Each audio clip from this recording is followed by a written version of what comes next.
This is magic. Abracadabra. So let's talk about hip mobility. Your hip is a ball and socket joint and it moves in 360 degrees. However, on any given day in our daily activities, we don't use a fraction of that 360 degrees. Mostly we just do flexion and extension from getting up and down from chairs, from walking, from climbing stairs, but your hip can do so much more. And if you don't use all of the range of motion, you start to lose it.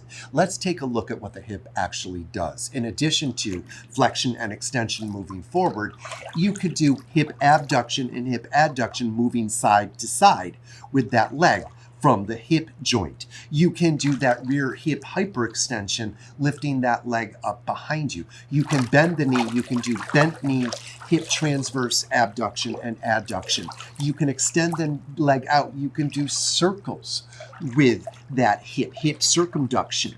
The hip is designed to move in all directions, so you can go in angles with that hip. You can do spirals with that hip. So my point of saying this is the hip is capable of doing all that, but we don't do any of that unless you go to an exercise class and you have a good instructor who takes you through those movements, or you watch a video like one of ours that takes you through all that joint movement, because if you don't do it, you lose the elasticity in your hip and your hip starts to stiffen up.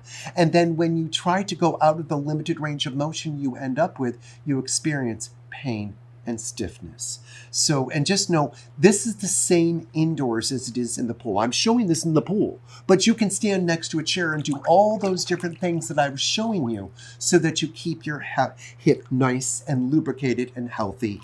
Your body will thank you. Alakazam.